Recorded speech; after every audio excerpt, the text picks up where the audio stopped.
Mon propre fils a essayé de me tuer avec une boîte de chocolats empoisonnés, et j'ai sauvé ma vie sans le savoir en les offrant à ma belle-fille et à mes petits-enfants.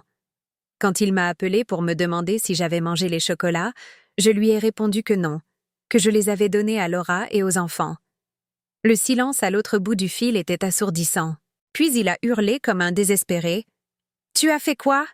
À ce moment-là, je n'ai pas compris pourquoi Thomas était si bouleversé.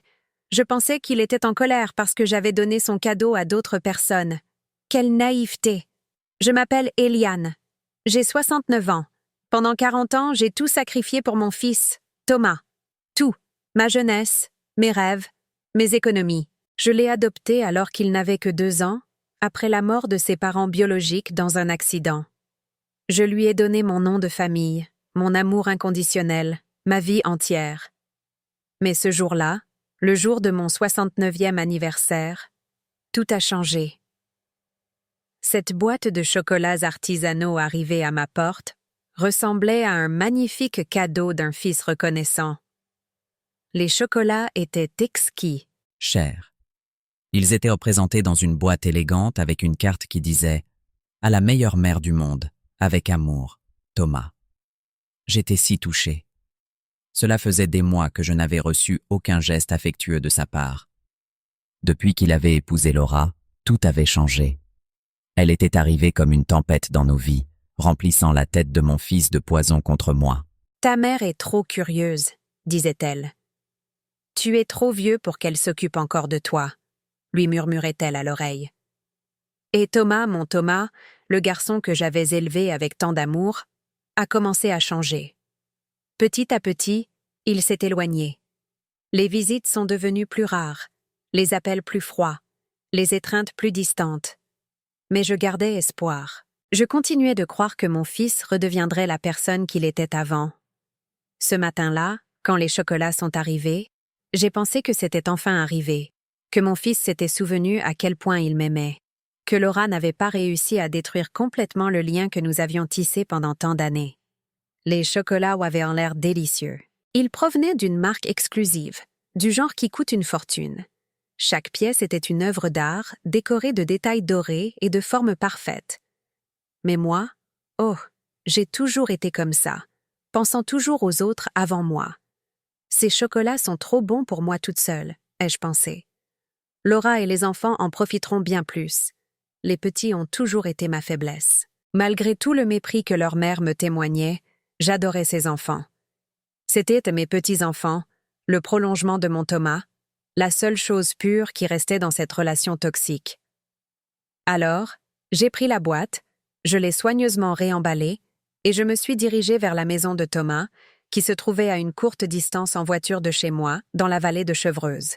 Quand j'ai frappé à la porte, c'est Laura qui a ouvert. Comme toujours, elle m'a accueillie avec ce sourire hypocrite que je détestais tant. Ce sourire qui n'atteignait pas ses yeux, qui criait le mépris même si ses lèvres tentèrent de feindre la courtoisie. « Bonjour Eliane », dit-elle avec ce ton condescendant qu'elle utilisait avec moi. « Qu'est-ce qui t'amène ?» Je lui ai tendu la boîte de chocolat et j'ai expliqué qu'ils venaient de Thomas pour moi, mais que je voulais les partager avec elle et les enfants. Pendant un instant, j'ai vu quelque chose d'étrange dans ses yeux, comme de la surprise, mais pas de la bonne sorte. C'était plutôt de la peur, de la confusion. Mais elle a rapidement composé son expression et a pris la boîte. « Quel beau geste de la part de Thomas », murmura-t-elle. « Les enfants seront ravis. Elle ne m'a pas invitée à entrer. Elle ne le faisait jamais. Elle trouvait toujours une excuse pour me garder sur le seuil, comme si j'étais une vendeuse ambulante et non la grand-mère de ses enfants. Cette fois-ci, elle a dit que les enfants dormaient, que la journée avait été longue, que peut-être un autre jour serait mieux. Je suis rentrée chez moi le cœur un peu triste, mais aussi avec une certaine satisfaction. J'avais fait quelque chose de bien. J'avais partagé la joie du cadeau de mon fils avec sa famille. Cette nuit-là, je me suis couchée en pensant que peut-être, juste peut-être, ce geste aiderait à apaiser les choses entre Laura et moi. Le lendemain, le téléphone a sonné tôt. C'était Thomas. Sa voix était étrange, tendue. « Maman, m'a-t-il dit? Alors, ces chocolats ?» La question m'a prise par surprise. Il était rare qu'il s'intéresse autant à savoir si j'avais apprécié un cadeau. D'habitude, après m'avoir offert quelque chose, il semblait complètement oublier l'affaire. « Oh, Thomas », ai-je répondu honnêtement, « je les ai donnés à Laura et aux enfants. Tu sais à quel point ils aiment les sucreries. » Le silence qui a suivi a été terrifiant. C'était comme si le monde s'était arrêté. Je pouvais entendre mon propre cœur battre en attendant sa réponse. Puis il a explosé. « Tu as fait quoi ?» a-t-il hurlé avec une fureur que je n'avais jamais entendue dans sa voix. « Je les ai donnés à Laura et aux enfants. Tu es folle. » Sa voix tremblait d'une manière qui m'a effrayée. Ce n'était pas seulement de la colère. C'était de la panique pure. « Thomas, je ne comprends pas, » ai-je dit, en essayant de rester calme. « Je pensais que tu serais heureux que je partage ton cadeau avec ta famille. » Mais il n'arrêtait pas de crier, de plus en plus désespéré. Il me demandait sans cesse si j'étais sûre de n'avoir pas mangé un seul chocolat, si j'avais donné toute la boîte, si les enfants en avaient déjà mangé. Ces questions étaient si spécifiques, si urgentes, que j'ai commencé à me méfier. Pourquoi tenait-il tant à ce que je n'aie pas goûté les chocolats? Pourquoi semblait-il soulagé que je n'en ai pas mangé, mais désespéré que je les ai donnés à sa propre famille? Il a raccroché brusquement après avoir crié que j'étais une idiote, que j'avais tout gâché. Je suis restée avec le téléphone à la main, tremblante, sans comprendre ce qui s'était passé. Mais quelque chose en moi, un instinct maternel que j'avais développé au fil des années de soins et de protection, me disait que quelque chose n'allait pas du tout. Cet après-midi-là, Laura m'a appelée. Sa voix était différente, inquiète. « Eliane », m'a-t-elle dit. « Les enfants se sont sentis mal après avoir mangé les chocolats. Nous avons dû les emmener à l'hôpital de Versailles. » Mon sang s'est glacé. « Qu'est-ce qui leur est arrivé ?» ai-je demandé, le cœur serré. « Les médecins disent que c'est une intoxication alimentaire », a-t-elle répondu. Mais c'est étrange. Les chocolats avaient une odeur bizarre quand on les a ouverts, mais les enfants en avaient déjà mangé plusieurs avant qu'on ne s'en rende compte. Mon monde a commencé à s'effondrer. Les chocolats que mon fils m'avait envoyés, les chocolats que j'avais donnés avec tant d'amour, avaient rendu mes petits-enfants malades. Mais il y avait autre chose. Dans la voix de Laura, j'ai décelé quelque chose qui m'a fait trembler. C'était de la peur, oui, mais aussi de la compréhension, comme si elle avait enfin saisi quelque chose qui se passait sous son nez sans qu'elle s'en rende compte. Cette nuit-là, je n'ai pas pu dormir. Les pièces du puzzle ont commencé à s'assembler dans mon esprit avec une clarté terrifiante. La réaction de Thomas en apprenant que j'avais donné les chocolats, son désespoir de savoir que je n'en avais pas mangé, son soulagement mêlé de panique, les questions précises pour savoir si j'en avais goûté ne serait-ce qu'un petit morceau. Et puis, comme un éclair dans l'obscurité, la vérité m'a frappé de toute sa force brutale. Mon fils, mon propre fils, que j'avais élevé et aimé inconditionnellement, avait essayé de m'empoisonner. Les jours suivants ont été un cauchemar. Les enfants se sont rétablis, Dieu merci, mais le poison avait laissé sa marque. Laura m'a avoué que les médecins avaient trouvé des traces d'arsenic dans leur petit corps. L'arsenic, un mot que je n'avais entendu que dans les films policiers. Maintenant, il faisait partie de ma plus horrible réalité. Ma belle-fille, pour la première fois depuis des années, m'a parlé sans ce masque de mépris. Sa voix tremblait quand elle m'a dit « Eliane, je pense que ces chocolats n'étaient pas destinés à être partagés. Je pense qu'ils étaient spécifiquement pour toi. » Ces paroles ont confirmé ce que mon cœur savait déjà, mais que mon esprit refusait d'accepter. Thomas avait disparu. Il ne répondait pas au téléphone. Il ne répondait pas aux messages. Quand Laura est allée le chercher à son travail dans le cabinet comptable de la Défense, on lui a dit qu'il avait demandé un congé d'urgence. Il s'était enfui comme le lâche qu'il était, laissant sa femme et ses enfants subir les conséquences de son plan diabolique. Mais je connaissais mon fils. Je savais où le trouver. Je savais que lorsqu'il se sentait acculé, il courait toujours au même endroit, la maison de sa tante Nathalie, ma sœur cadette. Elle avait toujours eu une faiblesse pour Thomas, justifiant toujours ses erreurs, le protégeant des conséquences de ses actes. J'ai conduit jusqu'à la maison de Nathalie, les mains tremblantes sur le volant. 40 ans d'amour inconditionnel, 40 ans de sacrifice, 40 ans à donner tout ce que j'avais. Et voilà ce que je recevais en retour. Un fils qui voulait me voir morte. Quand j'ai frappé à la porte, Nathalie a ouvert avec un air coupable. « Eliane » murmura-t-elle. « Je ne savais pas que tu venais, mais j'avais déjà vu la voiture de Thomas garée au coin de la rue. Je sais qu'il est là. » ai-je dit d'une voix que je ne reconnaissais pas comme la mienne. Thomas s'est apparu derrière elle comme un fantôme. Son visage était défait, ses yeux cernés, mais ce qui m'a le plus frappé, c'est l'expression sur son visage. Il n'y avait aucun remords. Il n'y avait aucune culpabilité. Il n'y avait que du ressentiment, comme si j'étais la coupable de tout ce désastre. « Pourquoi ?» a été la seule chose que j'ai pu lui demander. « Pourquoi as-tu voulu me tuer ?» Ma voix s'est brisée sur ce dernier mot. Me tuer. Mon propre fils avait voulu me tuer. Sa réponse a brisé mon âme en 1000 morceaux. « Parce que tu es un fardeau », a-t-il dit avec une froideur qui m'a glacé le sang. « Parce que tu as toujours été un fardeau. Parce que j'ai besoin de ton héritage et que tu ne meurs jamais. Mon héritage. » Bien sûr, tout se résumait à l'argent. L'argent que j'avais économisé pendant des décennies en travaillant jour et nuit. L'argent que j'avais économisé en vivant chichement pour lui assurer un avenir. L'argent que je comptais lui laisser quand je mourrais naturellement de vieillesse, entouré de l'amour de ma famille. « Mais je ne savais pas que tu avais autant d'argent, » a-t-il poursuivi de cette voix venimeuse. « Jusqu'à ce que je voie les documents bancaires quand tu es tombée malade l'année dernière. 200 000 euros, maman. 200 000 euros dont j'ai besoin maintenant, pas quand tu auras 90 ans. 200 000 euros que j'avais gagnés avec du sang, de la sueur et des larmes. 200 000 euros qui représentaient 40 ans de travail, de privation, de nuits blanches à faire des doubles journées pour lui donner la meilleure éducation, les meilleurs vêtements, les meilleures opportunités. De plus, a-t-il ajouté comme si c'était la chose la plus naturelle du monde. Tu es vieille. Que vas-tu faire d'autre de ta vie? Pourquoi as-tu besoin d'autant d'argent à ton âge? Ces paroles étaient des poignards dans mon cœur.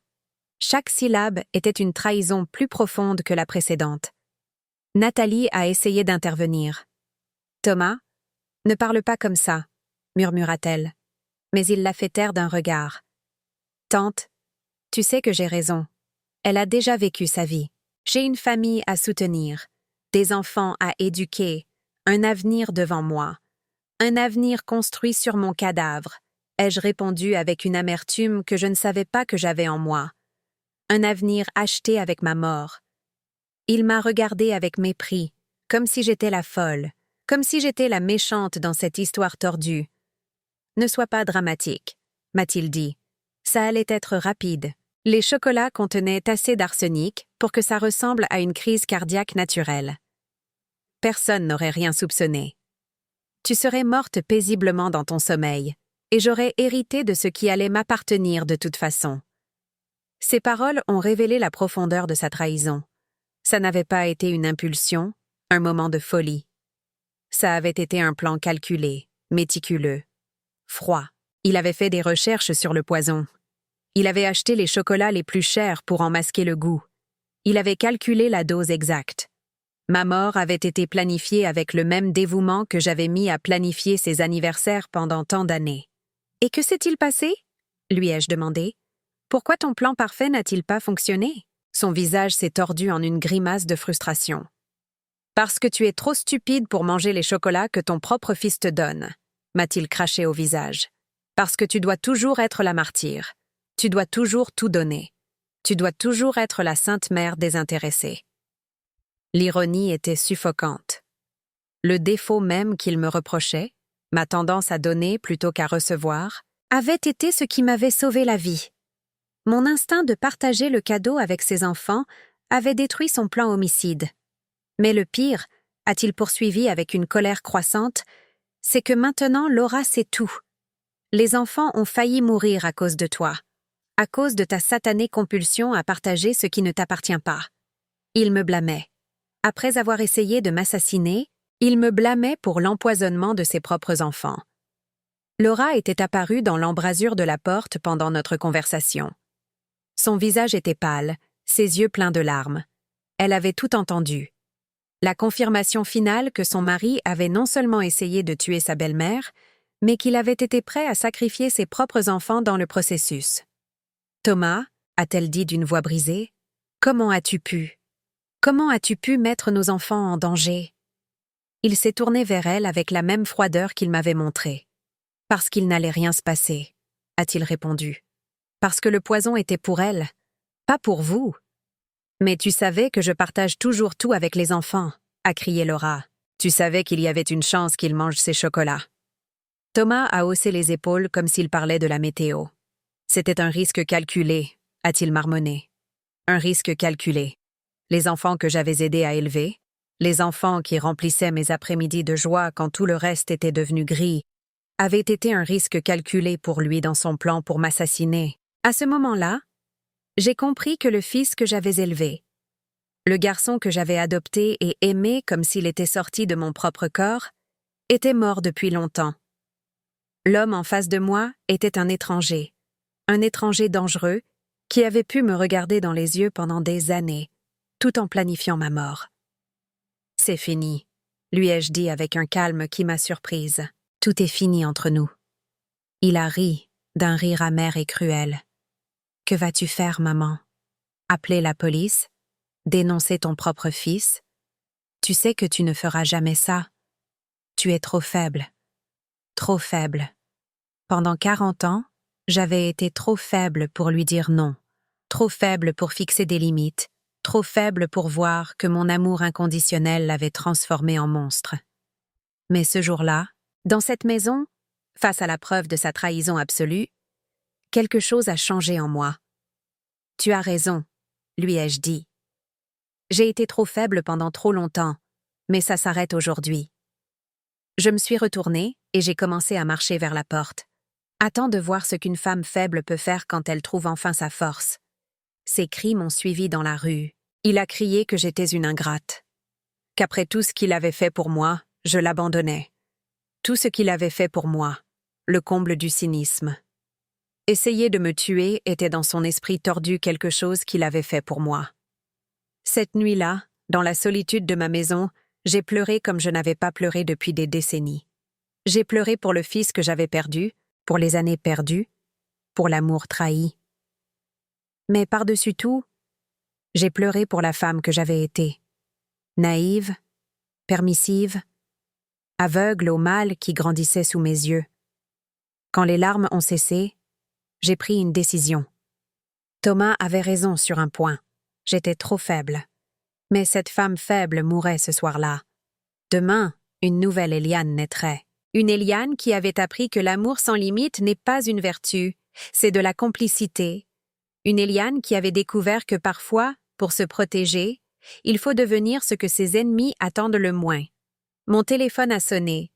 C'était Stéphane, mon avocat, un vieil ami de la famille. « Eliane », m'a-t-il dit.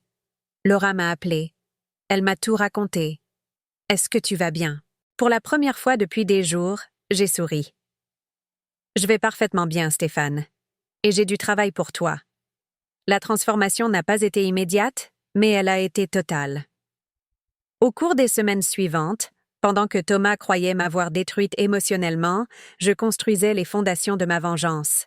La première étape a été de déménager. Je ne pouvais pas continuer à vivre dans cette maison où j'avais élevé une vipère, où chaque coin me rappelait ma naïveté. Stéphane m'a aidé à trouver un appartement dans le quartier le plus exclusif de la ville, le 16e arrondissement, un penthouse avec une vue panoramique qui coûtait plus en un mois que ce que Thomas gagnait en 3. Quand j'ai signé le bail, j'ai vu la surprise dans les yeux de l'agent immobilier. Une femme de 69 ans, modestement vêtue, payant cash pour un appartement de luxe. « C'est pour ma retraite », lui ai-je dit avec un sourire. J'ai décidé qu'il était temps de me faire quelques plaisirs. La retraite? Quel mot libérateur. Je prenais ma retraite d'être mère. Je prenais ma retraite d'être la victime. Je prenais ma retraite d'être la femme qui donnait tout et ne demandait rien en retour. L'appartement était spectaculaire. Sols en marbre, baies vitrées, une cuisine qui semblait sortie d'un magazine. Mais ce que j'aimais le plus, c'était le bureau, un espace calme où je pouvais planifier, où je pouvais réfléchir, où je pouvais devenir la stratège que Thomas n'avait jamais imaginé que je pouvais être. Stéphane a été mon premier allié dans cette nouvelle vie. Pendant des années, il avait géré mes affaires juridiques de base, testament, assurance, petites procédures. Mais maintenant, j'avais besoin de plus. J'avais besoin d'un guerrier juridique qui m'aiderait à démanteler systématiquement la vie de l'homme qui avait tenté de m'assassiner. Eliane, m'a-t-il dit lors de notre première réunion sérieuse, ça va être brutal. Thomas ne va pas abandonner facilement. Il va se battre. Il va mentir. Il va essayer de manipuler la situation en sa faveur. Je me suis adossée au fauteuil en cuir de son bureau et je l'ai regardé dans les yeux. Stéphane, il m'a sous-estimé pendant 40 ans. Maintenant, c'est à mon tour de le surprendre. La première chose que nous avons faite a été de sécuriser mon argent. Thomas connaissait le compte principal, mais il ne connaissait pas les 3 autres. Il ne connaissait pas les comptes à terme que je renouvelais religieusement chaque année. Il ne connaissait pas les actions que j'avais achetées avec l'argent supplémentaire de mes emplois du week-end. Il ne savait pas que sa stupide mère avait construit un modeste mais solide empire financier. Au total, m'a dit Stéphane après avoir examiné tous les documents, nous parlons de près de 400 000 €, pas 200 000 comme il le croit. 400 000 €. 40 ans de sacrifices transformés en pouvoir économique. 40 ans de vie de pauvre pour mourir en reine. Mais l'argent n'était qu'un outil. La véritable arme était l'information. Stéphane a engagé un détective privé, un ancien policier nommé Bertrand, spécialisé dans les affaires familiales. Ce que nous avons découvert dans les semaines suivantes m'a laissé sans voix. Thomas n'avait pas seulement planifié ma mort pour l'héritage, il avait des dettes dont j'ignorais l'existence. Des dettes de jeu, des dettes auprès d'usuriers, des dettes qui avaient transformé ma mort en une nécessité urgente pour lui. Mon fils n'était pas seulement un meurtrier frustré. C'était un joueur en faillite qui avait parié l'avenir de sa famille à mes dépens. Voici les preuves, a dit Bertrand en me tendant un dossier rempli de photographies, de documents, de relevés bancaires. Votre fils doit plus de 50 000 € à des gens très dangereux, des gens qui n'acceptent pas les excuses. Les photographies le montraient dans des casinos à Enghien-les-Bains, dans des cercles de jeux clandestins en Seine-Saint-Denis, lors de réunions nocturnes avec des hommes à l'allure menaçante. Il avait hypothéqué la maison où il vivait avec Laura sans rien lui dire. Il avait mis en gage la voiture de sa femme. Il avait vidé les comptes d'épargne des enfants pour payer les intérêts.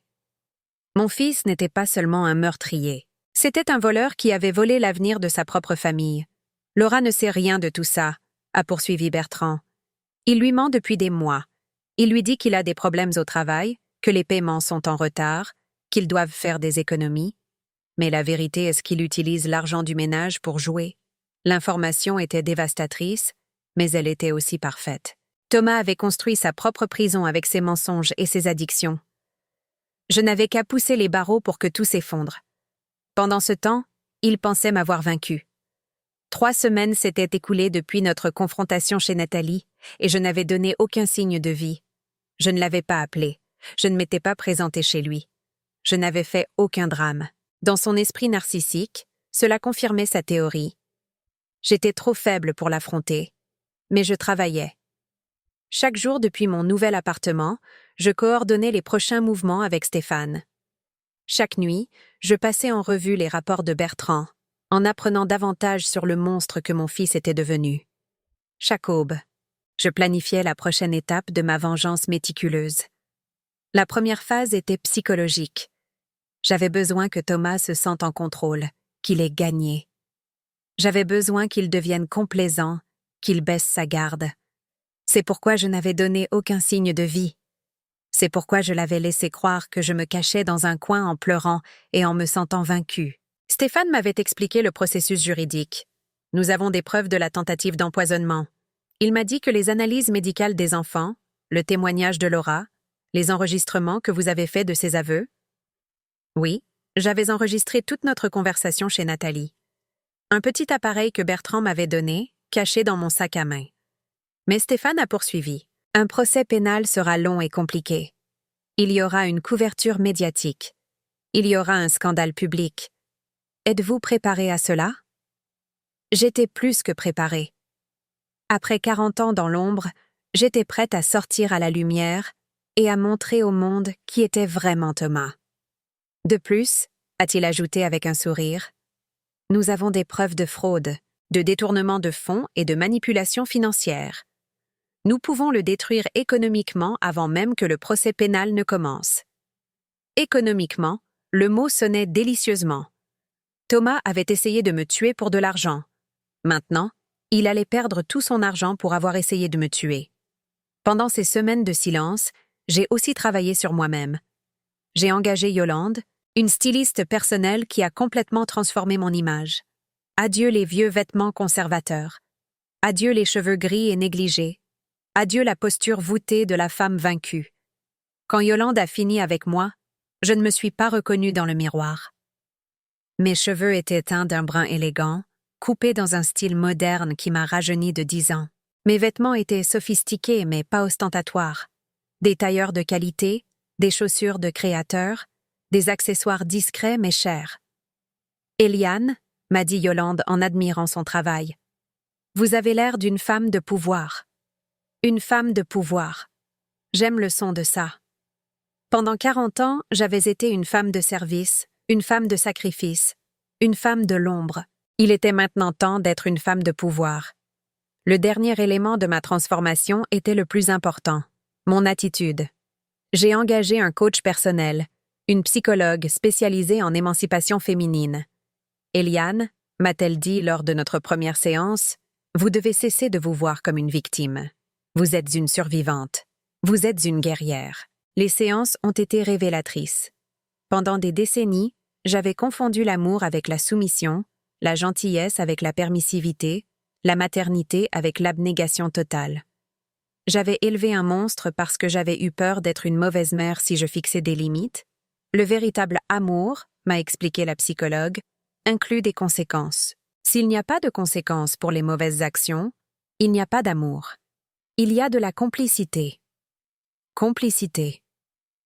Pendant 40 ans, j'avais été complice de la transformation de mon fils en sociopathe, mais plus maintenant. La nouvelle Eliane n'était la complice de personne. La nouvelle Eliane était une force de la nature qui était sur le point de se déchaîner sur le monde de Thomas comme un ouragan dévastateur. Un soir, exactement 1 mois après notre confrontation, j'ai décidé qu'il était temps de faire ma première apparition publique. J'ai soigneusement choisi le lieu, la galerie d'art la plus exclusive de la ville, où une collection privée de peintures contemporaines était exposée. Je me suis habillée d'un tailleur de créateur noir, de talons hauts qui me faisaient paraître plus grande et plus imposante, et de bijoux que j'avais achetés cet après-midi même. Quand je suis arrivée à la galerie dans un taxi de luxe, les photographes de la haute société se sont tournés pour me regarder. Ils ne me reconnaissaient pas, mais ils savaient instinctivement que j'étais quelqu'un d'important. J'ai traversé la galerie avec une coupe de champagne à la main, admirant les œuvres d'art, conversant avec des collectionneurs et des critiques. Pour la première fois depuis des décennies, je me sentais dans mon élément. Élégante, sophistiquée, puissante. Et puis, je l'ai vue. Thomas était dans le coin opposé de la galerie, accompagné de Laura. Elle avait l'air tendue, mal à l'aise, clairement hors de son élément dans cet environnement luxueux. Il essayait d'impressionner quelques hommes d'affaires, cherchant probablement de nouvelles victimes pour ses escroqueries. Nos regards se sont croisés à travers la pièce. J'ai vu le choc sur son visage quand il m'a reconnue. La femme vaincue qu'il avait laissée en pleurs 1 mois auparavant avait été remplacée par cette version sophistiquée et mystérieuse de sa mère.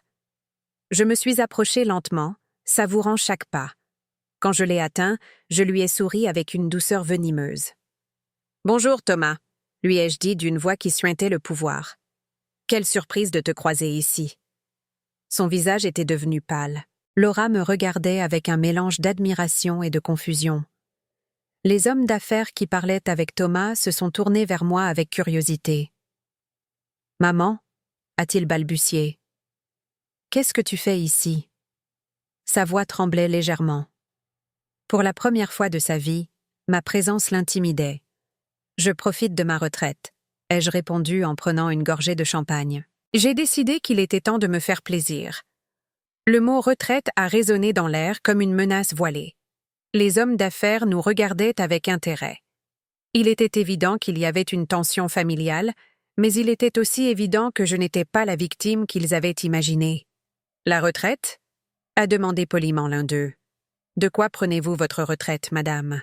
D'être trop généreuse, ai-je répondu sans quitter Thomas des yeux. Parfois, quand on donne trop, les gens s'habituent à recevoir. Il arrive un moment où il faut arrêter de donner et commencer à encaisser. Encaisser. Le mot a flotté dans l'air comme une promesse d'orage. Thomas savait exactement ce que cela signifiait.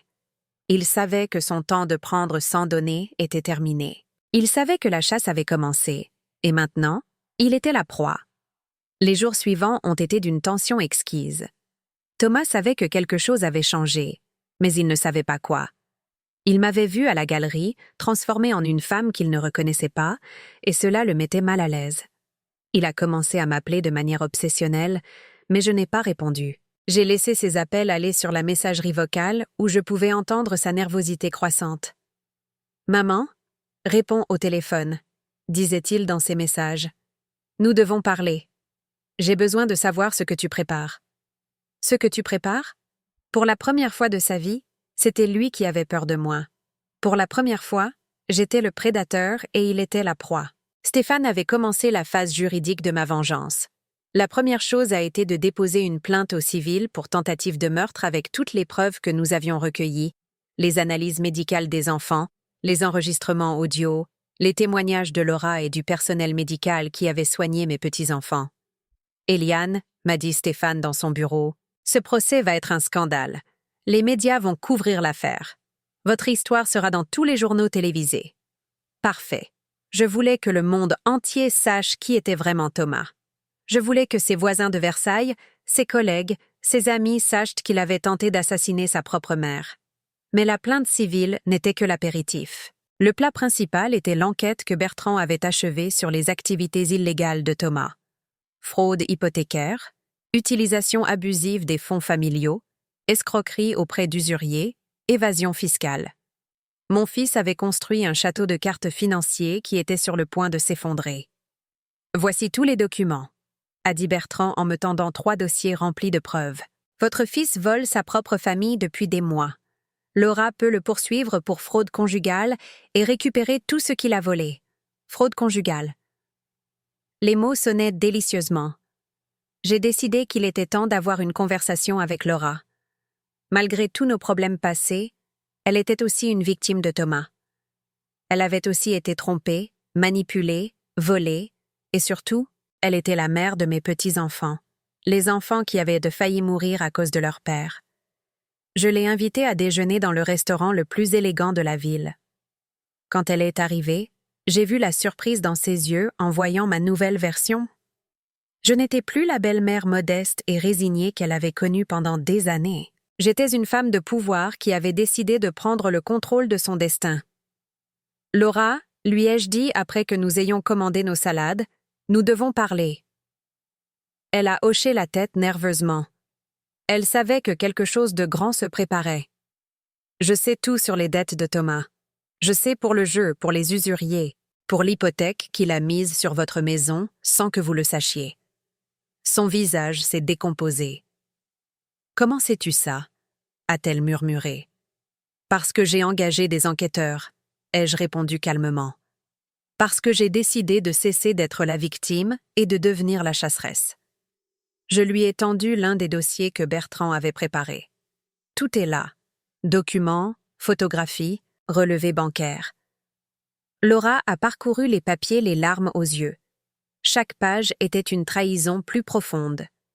Son mari n'avait pas seulement tenté d'assassiner sa belle-mère, mais il avait systématiquement volé l'avenir de sa famille pour nourrir sa dépendance au jeu. « Eliane, m'a-t-elle dit d'une voix brisée, je ne savais rien de tout ça. Il m'a dit qu'il y avait des problèmes au travail, que nous devions faire des économies. Je n'ai jamais imaginé qu'il était... » Sa voix s'est perdue en sanglots, qu'il détruisait nos vies. « Laura, ai-je dit en lui prenant la main, tu n'es responsable de rien. Thomas nous a trompés toutes les deux, mais maintenant nous avons l'occasion d'obtenir justice. » Je lui ai expliqué mon plan. Elle pouvait porter plainte pour fraude conjugale, récupérer la maison, protéger l'avenir des enfants. Je l'aiderai avec les frais de justice. Mais j'ai ajouté fermement, « J'ai besoin que tu témoignes contre Thomas. J'ai besoin que tu dises toute la vérité sur les chocolats. sur sa confession, sur tout ce que tu as vu. Elle n'a pas hésité une seconde. Bien sûr, m'a-t-elle dit, c'est le moins que je puisse faire après tout ce qui s'est passé. Pendant que nous mangions notre purée, Thomas est arrivé au restaurant. Ce n'était pas une coïncidence. Il l'avait suivi, inquiet de cette rencontre entre sa femme et sa mère.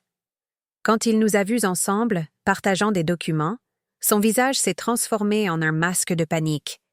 Il s'est approché de notre table d'un pas agité.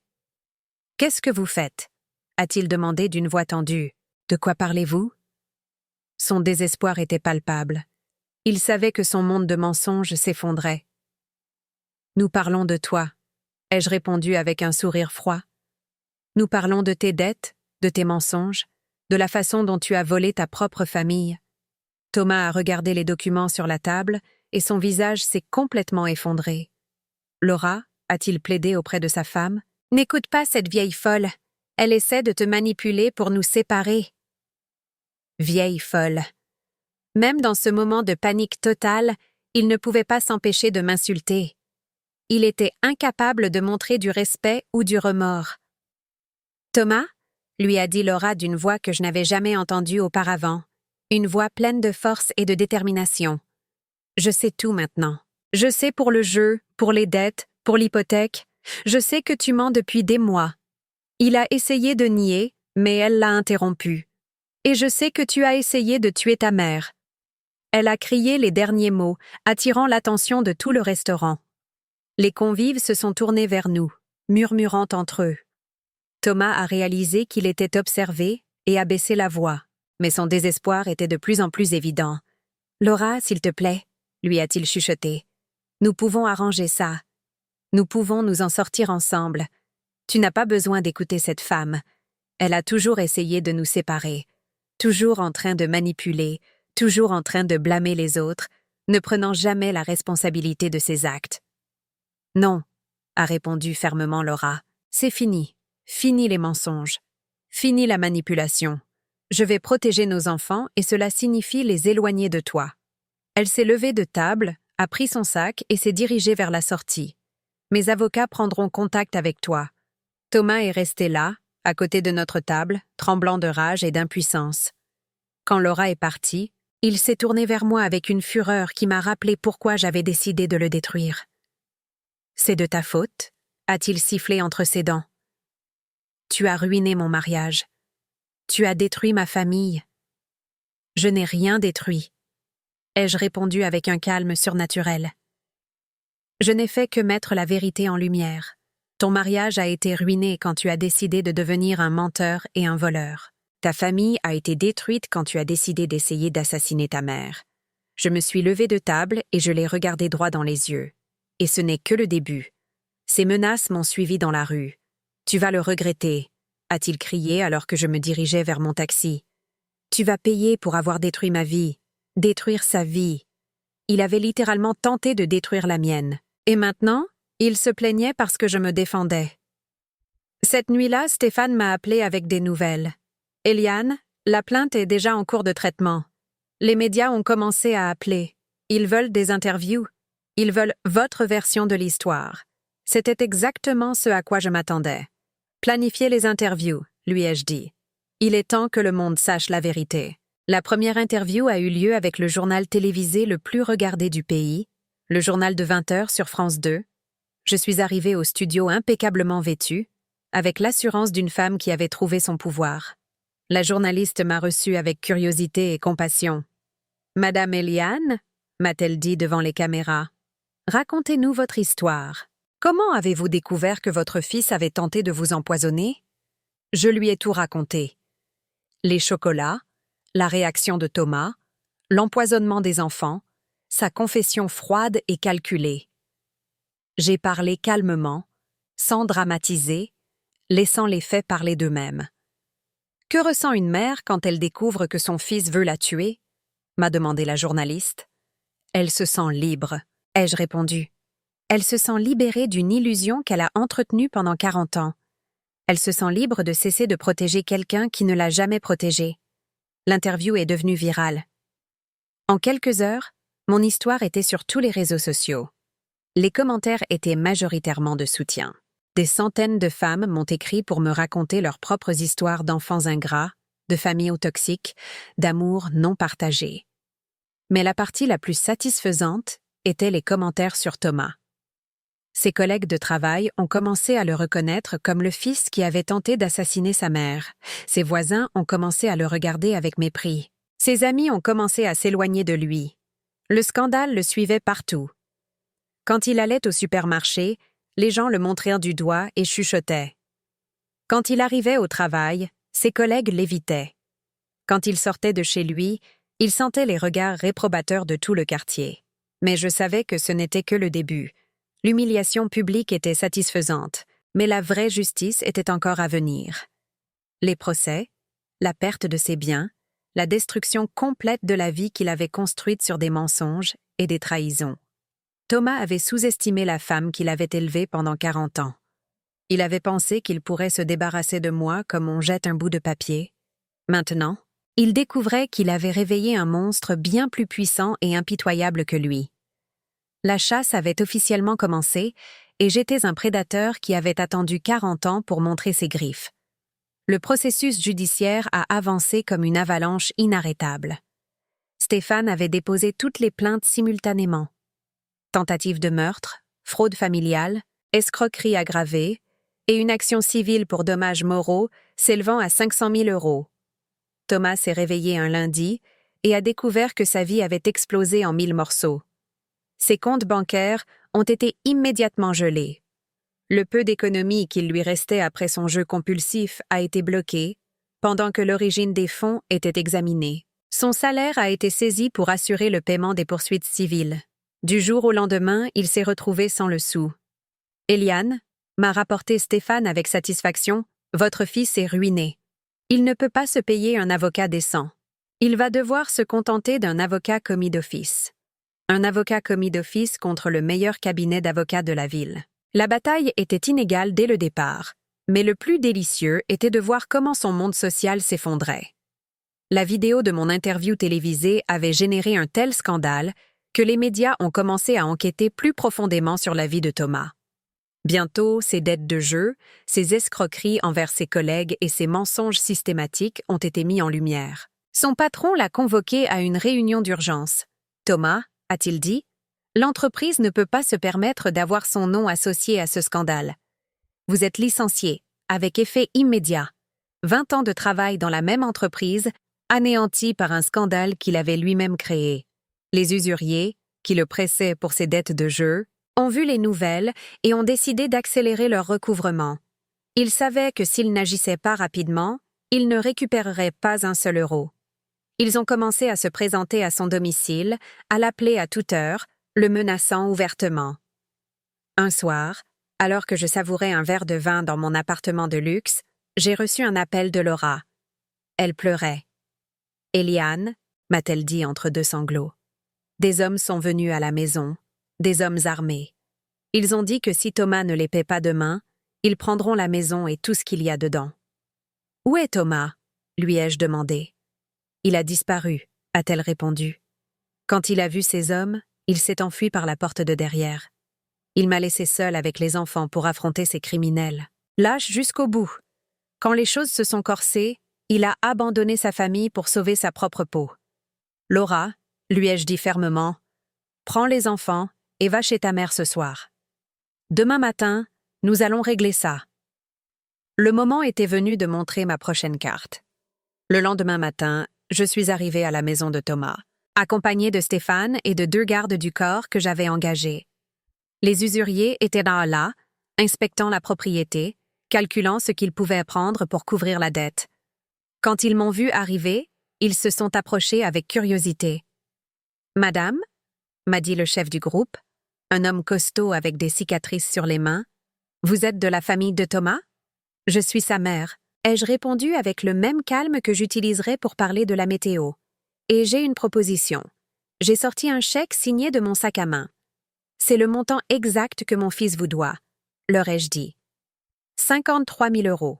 Prenez-le et oubliez-le pour toujours. » Les hommes ont regardé le chèque avec surprise.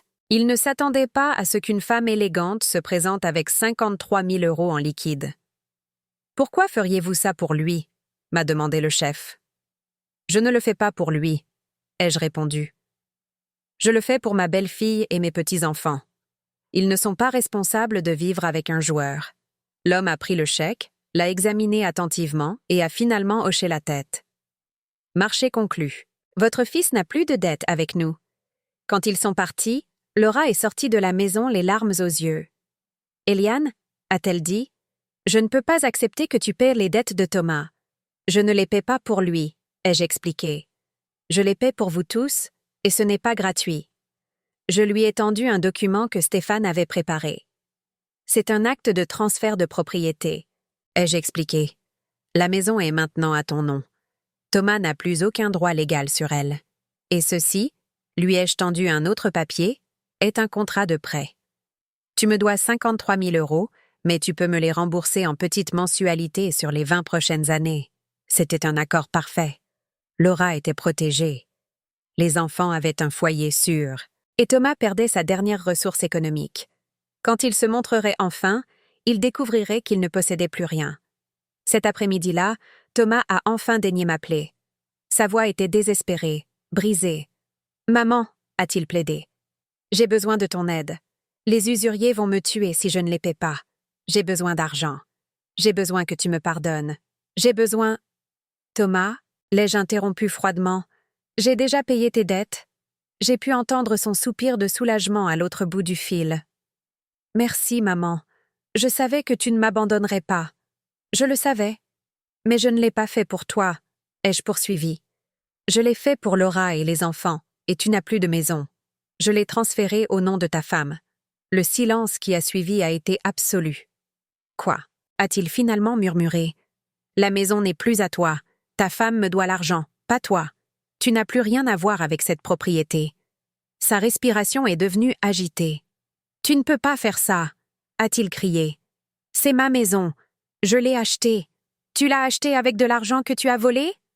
ai-je répliqué. « Et maintenant, elle est retournée entre des mains légitimes. Laura et les enfants sont protégés. Tu es seule. » J'ai raccroché le téléphone sans attendre sa réponse. Les jours suivants ont été d'une tension délicieuse. Thomas s'est présenté à la maison, mais Laura avait déjà changé les serrures. Quand il a essayé d'entrer de force, elle a appelé la police. Les agents sont arrivés et lui ont expliqué qu'il n'avait plus de droit légal sur la propriété. « Mais c'est ma femme !» a-t-il crié alors qu'il l'escortait hors de sa propre maison. « J'ai le droit d'être ici. »« Monsieur, » lui a dit l'agent, « votre femme a demandé une ordonnance d'éloignement. Vous ne pouvez pas vous approcher à moins de 200 mètres de cette propriété. » Ordonnance d'éloignement. Laura avait suivi mes conseils à la lettre. Maintenant, Thomas avait non seulement perdu sa maison, mais légalement, il ne pouvait plus s'approcher de sa famille. Il était un paria complet, rejeté par la société et abandonné par les siens. Sans abri, sans emploi, sans le sou, Thomas a été contraint de se réfugier dans des motels miteux. Mais même cela est devenu insoutenable lorsque les médias ont commencé à le suivre. Les journalistes le harcelaient constamment, lui posant des questions sur la tentative de meurtre, sur ses dettes, sur sa dépendance au jeu. Un soir, désespéré et humilié, il a décidé de faire quelque chose qu'il considérait comme intelligent, mais qui s'est avéré être le dernier clou de sa destruction. Il a créé un profil sur les réseaux sociaux et a commencé à diffuser en direct, essayant de raconter sa version de l'histoire. « Ma mère est folle !» a-t-il dit devant la caméra de son téléphone depuis une chambre de motel sale. « Elle invente tout ça parce qu'elle veut de l'attention. Je n'ai jamais essayé d'empoisonner qui que ce soit. Les chocolats étaient normaux. Elle manipule toute ma famille contre moi. Mais Internet ne pardonne pas. » Les utilisateurs ont commencé à le bombarder de questions précises auxquelles il ne pouvait pas répondre. Pourquoi y avait-il de l'arsenic dans les chocolats? Ont-ils demandé. Pourquoi vos enfants ont-ils été empoisonnés?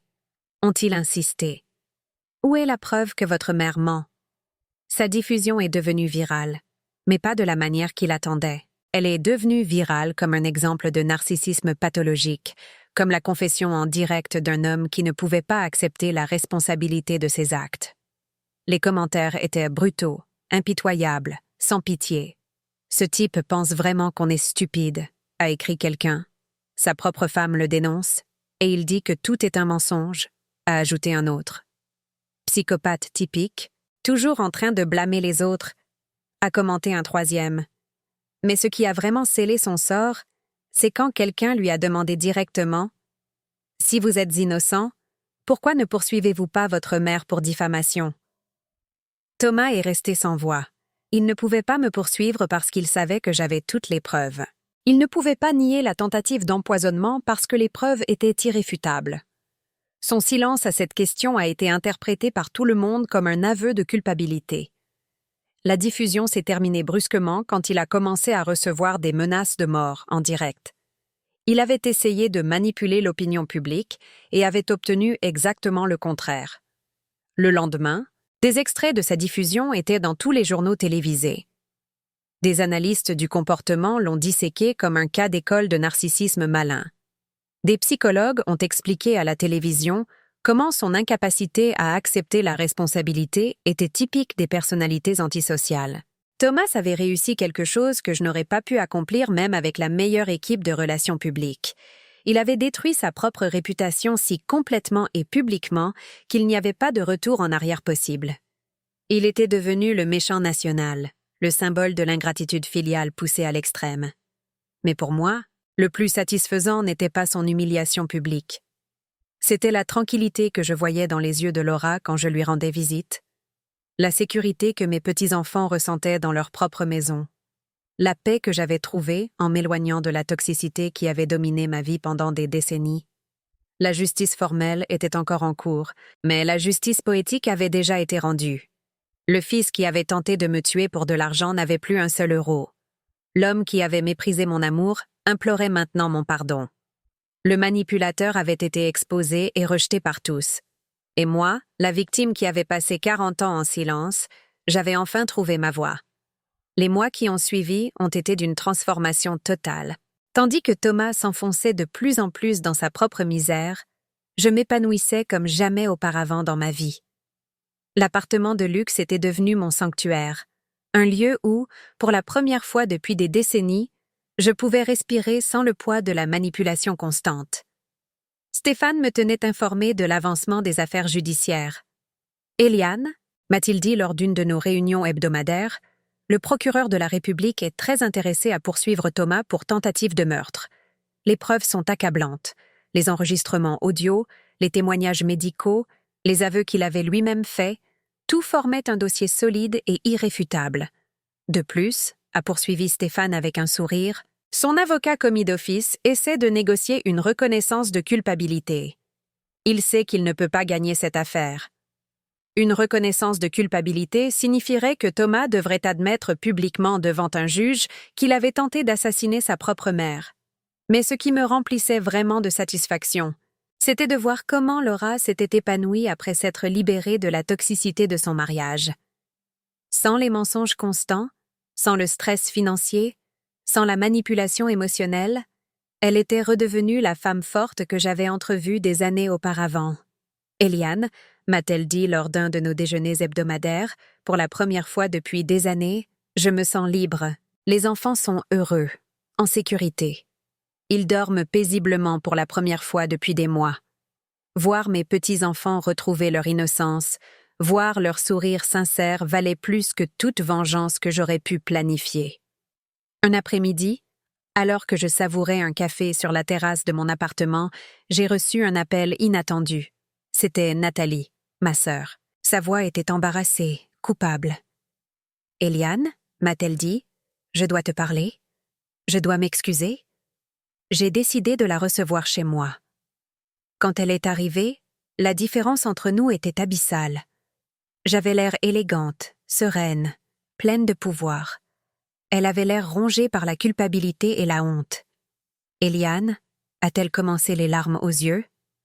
Je savais que Thomas avait des problèmes, mais je n'ai jamais imaginé qu'il était capable d'essayer de te tuer. « Nathalie » ai-je répondu avec un calme qui m'a surprise. « Tu as toujours su qu'il y avait quelque chose qui n'allait pas avec lui. Tu l'as toujours justifié. Tu l'as toujours protégé des conséquences de ses actes. » Elle a hoché la tête, incapable de nier la vérité. Je sais que j'ai été complice de son comportement. Je sais que je t'ai manqué en tant que sœur. Ce qui me fait le plus mal, a-t-elle poursuivi, c'est que quand il est venu me demander refuge après avoir essayé de t'empoisonner, je l'ai accueilli chez moi. Je l'ai protégé en sachant ce qu'il avait fait. Ses larmes étaient sincères, son repentir semblait réel. Mais le mal était déjà fait. Nathalie, lui ai-je dit sans cruauté, mais avec fermeté. Pendant 40 ans, tu as choisi de protéger un monstre au lieu de protéger ta sœur. Je ne peux pas simplement oublier ça parce que tu te sens coupable maintenant. Elle a quitté ma maison en pleurant, mais je me sentais en paix. J'avais fixé des limites claires. J'avais exprimé ma vérité sans agressivité, mais sans concession. Le procès pénal a commencé 6 mois après la tentative d'empoisonnement. Les médias ont couvert chaque détail, chaque témoignage, chaque preuve présentée. J'ai témoigné avec une sérénité qui a impressionné même les journalistes les plus expérimentés. Madame Eliane, m'a demandé le procureur, comment vous êtes-vous sentie lorsque vous avez découvert que votre fils avait planifié votre mort? Je me suis sentie libérée, ai-je répondu, en regardant directement Thomas sur le banc des accusés. Libérée de 40 ans de manipulation, de 40 ans d'amour inconditionnel, donné à quelqu'un d'incapable de le rendre. Thomas avait l'air hagard, vieilli, détruit. Son avocat commis d'office avait fait ce qu'il pouvait, mais les preuves étaient irréfutables. Les témoignages de Laura, des médecins qui ont soigné les enfants, des spécialistes qui ont analysé les chocolats, ont construit un dossier parfait. Quand est venu le moment de son témoignage, Thomas a tenté une dernière manipulation. « J'aimais ma mère », a-t-il déclaré avec de fausses larmes. Tout ceci est un terrible malentendu. Je n'ai jamais voulu faire de mal à personne, mais ses propres enregistrements l'ont trahi. Quand le procureur a fait jouer l'audio où il avouait son plan, sa version s'est complètement effondrée. Le jury a délibéré pendant à peine 2 heures. Coupable de tentative de meurtre au 1er degré. Coupable de mise en danger de la vie de mineur. Coupable d'escroquerie aggravée. La peine a été de 12 ans de prison ferme sans possibilité de libération conditionnelle avant d'en avoir purgé 8. Quand j'ai entendu le verdict, je n'ai pas ressenti de triomphe. J'ai ressenti de la paix, de la justice, la confirmation légale de ce que je savais déjà, que j'avais été victime d'une tentative de meurtre calculée et préméditée par mon propre fils. Thomas m'a regardé depuis le banc des accusés alors qu'on lui passait les menottes. Ses yeux n'avaient plus l'arrogance d'avant, seulement le désespoir et l'apitoiement sur soi. « Maman !» a-t-il crié alors qu'on l'emmenait. « Tu es toujours ma mère. Tu ne peux pas m'abandonner comme ça. » Mais je suis restée immobile, sereine, le regardant s'éloigner vers son destin inévitable. Les affaires civiles ont été rapidement résolues après la condamnation pénale. Le procès pour dommages moraux a abouti à une indemnisation de 300 000 € que Thomas, bien sûr, ne pouvait pas payer depuis la prison. Mais le symbolisme était important.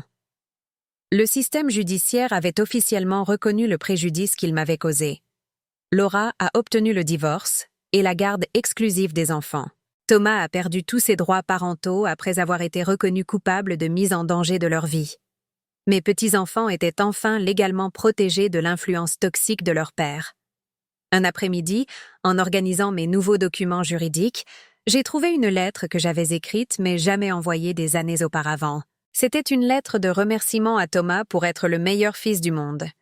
Je l'ai lue et je n'ai pas pu m'empêcher de rire amèrement, comme j'avais été aveugle, comme j'avais été naïve, comme j'avais été complètement déconnectée de la réalité.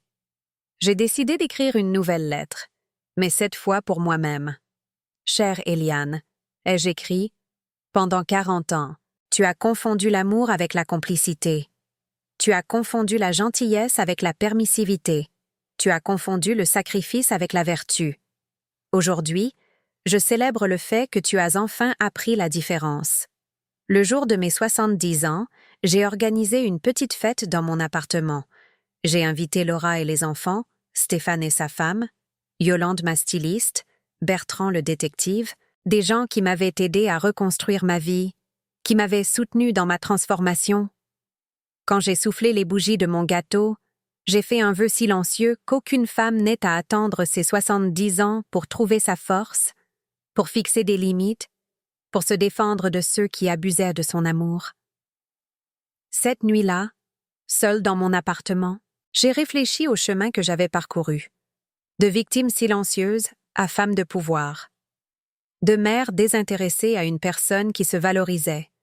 D'une femme qui donnait tout sans rien recevoir à une femme qui avait appris que l'amour de soi n'est pas de l'égoïsme. C'est de la survie. Thomas avait voulu me tuer pour voler mon argent. Mais il avait réussi quelque chose de complètement opposé. Il avait réveillé une femme que je ne savais pas exister en moi. Une femme forte, intelligente, capable de se battre pour ce qui lui appartenait. La justice formelle avait été rendue. Mais la vraie victoire était personnelle. J'avais retrouvé ma dignité, mon autonomie, mon droit de vivre sans peur ni manipulation. 2 ans après la condamnation, ma vie avait trouvé un équilibre que je n'aurais jamais cru possible. Les blessures émotionnelles avaient guéri, non pas avec l'oubli, mais avec la sagesse. J'avais appris que guérir ne signifie pas oublier, mais intégrer la douleur dans une nouvelle version plus forte de soi-même.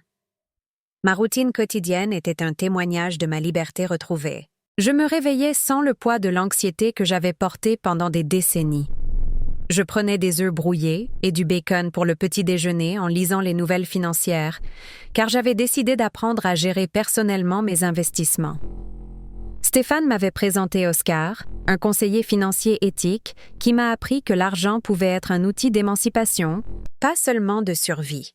« Eliane » m'a dit Oscar lors d'une de nos séances, « Vous avez suffisamment de capital pour vivre confortablement le reste de votre vie et laisser un héritage considérable. » Héritage, le mot qui avait motivé la tentative de meurtre, avait maintenant un sens complètement différent pour moi. J'avais décidé de créer une fiducie pour mes petits-enfants, administrée par Laura jusqu'à leurs 25 ans. J'ai également créé une fondation pour aider les femmes âgées victimes de maltraitance familiale. Mon expérience traumatisante s'était transformée en un but social. Les enfants visitèrent mon appartement chaque week-end. Voir leurs petits visages s'illuminer quand ils arrivaient était le médicament le plus puissant pour toute tristesse résiduelle. « Mamie Eliane, me disait la petite Anne, pourquoi papa ne vit-il plus avec nous ?» C'étaient des questions difficiles auxquelles Laura et moi avions appris à répondre avec une honnêteté adaptée à leur âge. « Papa a fait des choix qui ont fait beaucoup de mal à beaucoup de gens, » expliquait Laura. « Parfois, quand quelqu'un fait du mal aux autres, il doit aller dans un endroit spécial pour apprendre à mieux se comporter. » Les enfants acceptaient ces explications avec la résilience naturelle de l'enfance, mais je savais qu'ils auraient éventuellement besoin de plus de détails. Un après-midi, en jouant avec mes petits-enfants dans le parc du Champ de Mars près de mon appartement, j'ai vu une femme âgée assise seule sur un banc. Elle avait l'air triste, perdue, avec cette expression que je connaissais trop bien. Je me suis approchée et j'ai entamé la conversation. « Je m'appelle Yolande », m'a-t-elle dit. Pas Yolande la styliste, mais une autre femme qui, par coïncidence, portait le même nom. Je vis avec mon fils et sa femme, mais je me sens invisible. Il me traite comme un fardeau. Son histoire a résonné profondément en moi. C'était comme voir mon passé se refléter dans une autre personne. Je lui ai raconté mon expérience sans détails dramatiques, mais avec l'honnêteté de quelqu'un qui avait traversé les mêmes ténèbres. « Yolande, lui ai-je dit, vous n'êtes pas obligée d'accepter d'être traitée comme un fardeau. Vous avez des droits, vous avez de la valeur, vous avez des options. » Cette conversation est devenue le germe de quelque chose de plus grand. J'ai commencé à organiser des réunions hebdomadaires dans mon appartement pour les femmes âgées confrontées à des situations similaires. Nous l'avons appelé le cercle de la force. Chaque jeudi après-midi, mon salon se remplissait d'histoires de survie, de soutien mutuel, de femmes se redécouvrant elles-mêmes. Stéphane m'a aidé à formaliser la fondation. La Fondation Eliane pour la dignité des aînés a-t-elle finalement été baptisée. Notre premier projet a été un refuge temporaire pour les femmes âgées victimes de maltraitance familiale. Le second a été un programme d'assistance juridique gratuite. Les médias ont commencé à m'appeler pour parler du problème de la maltraitance des personnes âgées. Mon histoire avait tellement résonné que je suis devenue, sans le chercher, une voix pour d'autres victimes. La maltraitance familiale ne laisse pas toujours des bleus visibles, disais-je dans les interviews. Parfois, la maltraitance est émotionnelle, financière, psychologique. Un matin, Exactement 3 ans après la tentative d'empoisonnement, j'ai reçu une lettre de la prison. C'était de Thomas. Mon premier réflexe a été de la jeter sans la lire, mais la curiosité l'a emportée. Je l'ai ouverte avec des mains tremblantes. « Chère maman », commençait-elle, « je sais que je ne mérite pas ton pardon, mais j'ai besoin que tu saches que j'ai réfléchi à ce que j'ai fait. » La lettre continuait avec ce qui semblait être des excuses sincères, des expressions de remords, des promesses de changement, mais il y avait quelque chose dans le ton qui me semblait familier. Une manipulation subtile, la tentative de susciter la pitié. « Je suis une thérapie psychologique », écrivait-il. « Le psychologue dit que j'ai des problèmes profonds qui viennent de mon abandon précoce, de la mort de mes parents biologiques. Même depuis la prison, il continuait de blâmer les autres pour ses décisions. Il était toujours incapable d'assumer l'entière responsabilité. « S'il te plaît, maman », se terminait la lettre. « Donne-moi une chance de réparer les dommages que j'ai causés. Accepte de me rendre visite. J'ai besoin de te voir. J'ai besoin de ton pardon pour pouvoir guérir. J'ai besoin. Il avait toujours été question de ce dont il avait besoin, jamais de ce dont j'avais besoin ou que je méritais. J'ai montré la lettre à ma psychologue, le médecin qui m'avait aidé tout au long de mon processus de guérison. « Eliane », m'a-t-elle dit après l'avoir lu, « comment vous sentez-vous en lisant cela ?»« Je ressens de la pitié », ai-je répondu, « mais pas pour lui. Je ressens de la pitié parce qu'après 3 ans en prison, il ne comprend toujours pas vraiment ce qu'il a fait. Allez-vous lui répondre ?» a-t-elle demandé. « Allez-vous lui rendre visite ?» J'ai réfléchi pendant des jours à cette question. Une partie de moi, la mère que j'avais été pendant 40 ans, ressentait l'obligation de répondre. Mais la nouvelle femme qui était sortie des cendres savait que ma guérison ne dépendait pas du pardon de la personne qui avait tenté de me tuer. J'ai finalement décidé d'écrire une réponse, mais pas celle qu'il attendait. « Thomas », ai-je écrit, « j'ai reçu ta lettre. Je suis heureuse de savoir que tu réfléchis à tes actes. Cependant, mon processus de guérison ne nécessite pas de te voir ou de te pardonner. J'ai appris que le pardon est pour le bénéfice de celui qui pardonne, pas de celui qui le demande. J'ai construit une vie épanouissante sans toi, a continué ma lettre. J'ai trouvé la paix, un but et le bonheur. Ton absence n'est pas un vide dans ma vie. C'est un espace rempli de tranquillité. J'espère que tu trouveras ta propre rédemption, mais mon chemin vers la guérison n'inclut plus d'essayer de te sauver des conséquences de tes décisions. J'ai signé la lettre simplement Eliane, pas maman. Ce titre avait été révoqué le jour où il a décidé de devenir mon meurtrier potentiel. J'ai envoyé la lettre et j'ai ressenti une profonde libération. J'avais définitivement clos le dernier chapitre de cette relation toxique. Laura avait également reconstruit sa vie. Elle avait commencé des études de psychologie, inspirée par notre expérience. Je veux aider d'autres familles à identifier les signes de manipulation avant qu'il ne soit trop tard, m'a-t-elle dit. Sa transformation de victime silencieuse à militante active était inspirante. Les enfants grandissaient en bonne santé et en sécurité. Ils demandaient occasionnellement des nouvelles de leur père, mais sans l'angoisse qu'ils avaient manifestée pendant les années de toxicité familiale. La stabilité émotionnelle avait remplacé le chaos constant qui avait marqué leurs premières années. Un après-midi, en examinant les rapports de la Fondation, j'ai réalisé quelque chose d'extraordinaire. En 2 ans, nous avions aidé plus de 200 femmes âgées à échapper à des situations abusives. Certaines avaient récupéré des biens volés par des enfants manipulateurs. D'autres avaient trouvé le courage de dénoncer la maltraitance. Toutes avaient redécouvert leur dignité. Mon histoire personnelle de survie était devenue une lueur d'espoir pour d'autres femmes. La tentative de meurtre qui avait cherché à me faire taire pour toujours avait fini par amplifier ma voix au-delà de ce que j'avais jamais imaginé. Cette nuit-là, en contemplant la ville depuis ma terrasse, j'ai réfléchi à l'ironie parfaite de ma situation. Thomas avait voulu me tuer pour voler mon héritage, mais il avait réussi à me faire construire un héritage bien plus précieux, une fondation qui durerait au-delà de ma mort, aidant des générations de femmes à trouver leur force. La femme que j'avais été pendant 70 ans était symboliquement morte le jour des chocolats empoisonnés. La femme qui était née de ces cendres était plus forte, plus sage, plus complète. J'avais appris que parfois, pour trouver la lumière, Il faut traverser les ténèbres les plus profondes. Ma vengeance avait été complète, non pas à cause de la destruction de Thomas, mais à cause de ma propre reconstruction. La meilleure vengeance s'était avérée être de vivre pleinement, sans peur, sans culpabilité, sans l'ombre de la manipulation assombrissant mes jours. 5 ans après la condamnation, ma vie avait atteint une plénitude que je n'aurais jamais cru possible. La Fondation avait connu une croissance exponentielle, avec des bureaux dans 3 régions et une équipe de 20 professionnels dévoués. Nous avions aidé plus de 500 femmes à retrouver leur dignité et leur autonomie. Un matin, Stéphane m'a appelé avec une nouvelle inattendue. « Eliane », m'a-t-il dit d'une voix grave, « Thomas demande une libération conditionnelle. Il a purgé 5 ans de sa peine, et son avocat plaide la bonne conduite. Mon cœur s'est momentanément accéléré, mais l'anxiété n'a duré que quelques secondes. Je n'étais plus la femme vulnérable que j'avais été. « Qu'est-ce que cela signifie pour nous ?» ai-je demandé calmement. « Cela signifie qu'il y aura une audience », a expliqué Stéphane. « Le juge examinera son cas.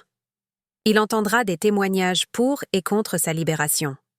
Vous avez le droit de témoigner. » J'ai décidé qu'il était temps d'affronter Thomas une dernière fois, mais depuis une position de pouvoir absolu. Pendant 5 ans, j'avais construit une nouvelle identité, une nouvelle vie, un nouveau but. Il était resté stagnant dans une cellule, payant pour ses crimes. L'audience a été fixée à un mardi matin. Je suis arrivée au palais de justice accompagnée de Laura, qui était maintenant une psychologue diplômée et la directrice adjointe de ma fondation. Nous nous sommes habillés de manière professionnelle, projetant l'image des femmes accomplies que nous étions devenues. Quand Thomas est entré dans la salle, son apparence m'a frappée. 5 ans de prison l'avaient transformé en un homme prématurément vieilli. Ses cheveux étaient complètement gris, son visage marqué de rides profondes, sa posture voûtée par la défaite. Il ne restait aucune trace de l'homme arrogant qui avait tenté de m'assassiner. Son avocat a présenté le dossier de libération conditionnelle. Mon client a montré un remords sincère, a-t-il plaidé. Il a participé à des programmes de réhabilitation. Il a maintenu une conduite excellente. Il a exprimé des désirs sincères de réparer les dommages causés à sa famille. Quand ce fut mon tour de témoigner, je me suis levée avec la sérénité de quelqu'un qui a trouvé la paix intérieure. « Monsieur le juge », ai-je commencé. Depuis 5 ans, j'observe les conséquences des actes de l'accusé, non seulement dans ma vie, mais dans la vie de ses enfants, qui se sont épanouis dans un environnement exempt de son influence toxique. J'ai regardé directement Thomas en parlant. J'ai construit une fondation qui a aidé 500 femmes victimes de maltraitance familiale. Chacune de ces histoires me rappelle pourquoi il est important que les actions aient des conséquences réelles et durables. Monsieur Thomas n'a pas seulement tenté de m'assassiner, ai-je poursuivi fermement. Il a mis en danger la vie de ses propres enfants. Il a volé sa famille. Il a menti systématiquement pendant des années. Sa libération anticipée enverrait un message dangereux selon lequel le repentir après avoir été pris peut effacer la gravité d'avoir tenté d'assassiner sa propre mère. Le juge écoutait attentivement, prenant des notes. Quand Thomas a eu l'occasion de parler, il s'est adressé directement à moi. « Maman », a-t-il dit d'une voix brisée, « je sais que je ne mérite pas ton pardon, mais j'ai changé. J'ai compris le mal que j'ai causé. J'ai passé 5 ans à réfléchir à mes erreurs. » Ces paroles semblaient répétées, calculées pour susciter la compassion, mais elles n'avaient plus de pouvoir sur moi. « Thomas », ai-je répondu calmement, « tu as perdu le droit de m'appeler mère le jour où tu as décidé de devenir mon meurtrier potentiel. 5 ans de prison n'efface pas 40 ans de manipulation ni le traumatisme de découvrir que son propre fils voulait vous voir morte.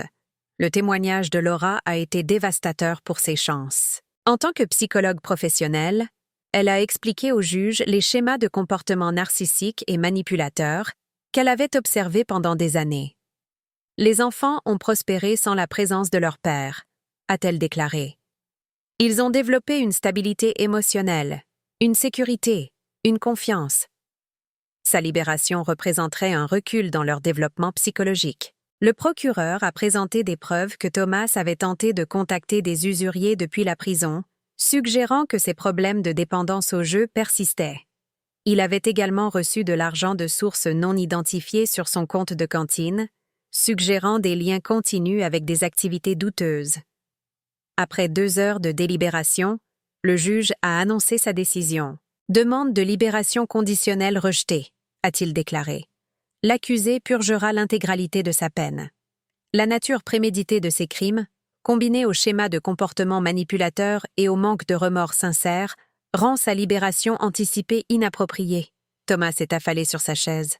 Ces 5 années de bonne conduite et de thérapie obligatoire n'avaient pas suffi à convaincre le système judiciaire qu'il avait vraiment changé.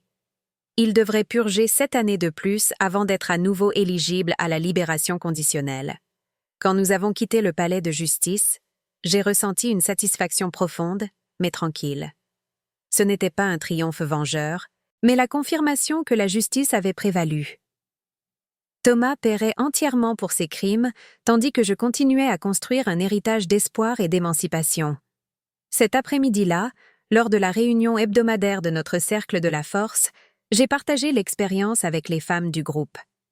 Aujourd'hui, j'ai affronté mon agresseur une fois de plus, leur ai-je dit, mais non plus depuis la peur ou la vulnérabilité. Je l'ai affronté depuis le pouvoir que j'ai construit pendant ces années. Yolande, la femme que j'avais rencontrée dans le parc des années auparavant et qui coordonnait maintenant l'un de nos programmes, a levé la main. « Eliane, a-t-elle dit, ton histoire nous a appris qu'il n'est jamais trop tard pour récupérer notre dignité. À 70 ans, tu as trouvé ta force. J'ai trouvé la mienne à 65 ans. Cette nuit-là, seule dans mon appartement, j'ai écrit dans mon journal « Aujourd'hui, j'ai définitivement clos le chapitre le plus sombre de ma vie. Thomas restera en prison 7 années de plus, mais je ne vis plus dans la prison émotionnelle qu'il a construite pour moi. Je suis libre, je suis puissante, je suis entière. » En regardant par la fenêtre la ville illuminée, j'ai réfléchi au chemin parcouru. De victimes silencieuses à militantes pour d'autres victimes, de femmes invisibles à leaders communautaires reconnus, de mères désintéressées à une femme qui avait appris que l'amour de soi n'est pas de l'égoïsme. C'est de la survie. La transformation avait été douloureuse, mais nécessaire. Comme un papillon qui doit détruire son cocon pour voler, j'ai dû détruire la version permissive de moi-même pour devenir la femme forte que j'avais toujours le potentiel d'être. Demain, je continuerai mon travail à la Fondation. Je continuerai à aider d'autres femmes à trouver leur voie. Je continuerai à construire un héritage qui transcende la vengeance personnelle, car j'avais appris que la meilleure réponse à une tentative de destruction n'est pas la destruction réciproque, mais la construction de quelque chose de beau et de durable. Thomas avait voulu m'éliminer pour voler mon héritage monétaire. Il avait obtenu exactement le contraire.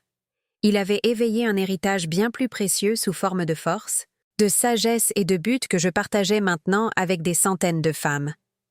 La justice ne vient pas toujours rapidement, mais quand elle vient, elle est complète et définitive. 10 ans s'étaient écoulés depuis le jour qui avait changé mon destin pour toujours. Maintenant, à 79 ans, je contemplais ma vie avec une profonde satisfaction que je n'aurais jamais cru possible. La Fondation Eliane était devenue une institution nationale reconnue, avec des refuges dans 8 villes et un programme d'assistance juridique qui avait aidé plus de 2000 femmes. Mes petits-enfants, maintenant adolescents, me rendaient visite chaque week-end. Anne avait 16 ans et avait décidé d'étudier le droit, inspirée par notre histoire familiale. « Mamie, m'a-t-elle dit lors d'une de nos conversations, « je veux être comme toi. Je veux défendre les gens qui ne peuvent pas se défendre eux-mêmes. » Son jeune frère, Charles, qui avait 14 ans, faisait preuve d'une maturité émotionnelle extraordinaire pour son âge. Laura était devenue une psychologue reconnue au niveau national, spécialisée dans les traumatismes familiaux et la maltraitance des personnes âgées. Nous avions écrit un livre ensemble intitulé « Il n'est jamais trop tard ». Trouver sa force après 70 ans, qui était devenu un best-seller et avait été traduit en plusieurs langues. Un matin de printemps, en examinant la correspondance dans mon bureau de la Fondation, j'ai reçu un appel qui m'a transporté dans le passé. C'était le directeur de la prison où Thomas purgeait sa peine. « Madame Eliane », m'a-t-il dit d'une voix grave, « je dois vous informer que votre fils est décédé la nuit dernière. La nouvelle m'a impactée, mais pas comme je l'avais prévu. Je n'ai pas ressenti de douleur maternelle ni de perte dévastatrice. J'ai ressenti un étrange mélange de tristesse pour ce qui aurait pu être et de soulagement pour la clôture définitive de ce chapitre. Que s'est-il passé? Ai-je demandé avec un calme professionnel. C'était une crise cardiaque soudaine, a expliqué le directeur. Les médecins disent qu'il avait développé de graves problèmes cardiaques, probablement liés au stress et à la dépression. Il est mort dans son sommeil, sans douleur. L'ironie était absolue. Il avait planifié ma mort par crise cardiaque avec des chocolats empoisonnés, et il était finalement mort d'une vraie crise cardiaque. Il a laissé une lettre à votre intention, a poursuivi le directeur. Il souhaite que nous vous l'envoyions. Après un moment de réflexion, j'ai accepté de la recevoir. J'avais besoin de connaître ces derniers mots, non pas par nostalgie, mais pour clore complètement ce cycle de ma vie. La lettre est arrivée 2 jours plus tard. Je l'ai ouverte avec des mains fermes, sans tremblement ni anxiété. « Chère maman », commençait-elle d'une écriture tremblante. J'écris ceci en sachant que je mourrai probablement dans cette prison. Depuis 10 ans, je réfléchis à ce que j'ai fait, au monstre que je suis devenu. Je comprends maintenant qu'il n'y a pas de pardon possible pour avoir tenté d'assassiner la femme qui m'a tout donné, continuait-elle. Je ne cherche pas votre compassion ni votre absolution. Je veux juste que vous sachiez que ma dernière pensée consciente a été un regret sincère de vous avoir si profondément manqué. J'ai suivi votre travail avec la fondation d'ici, écrivait-il. Les autres détenus me montrent des articles de journaux sur vos réalisations. Cela me remplit d'un étrange mélange de fierté et de honte. Fierté parce que vous êtes extraordinaire. Honte parce que j'ai failli détruire quelqu'un de si précieux. La lettre se terminait par des mots qui m'ont surprise par leur apparente sincérité. Je meurs en sachant que le monde est un meilleur endroit, parce que vous avez survécu et prospéré. J'espère que ma mort vous apportera la paix finale que vous méritez. Avec amour et remords éternels, Thomas. Après avoir lu la lettre, je l'ai rangée dans mon bureau. Je n'ai pas ressenti le besoin de pleurer ni de pardonner à titre posthume. J'ai simplement senti qu'un livre très long et douloureux avait enfin atteint sa dernière page. Les funérailles ont été une petite cérémonie privée. Laura, les enfants, Stéphane et moi y avons assisté. Il n'y a pas eu de discours émouvant ou nostalgique. C'était un adieu sobre à quelqu'un qui avait choisi le chemin de la destruction et en avait payé toutes les conséquences.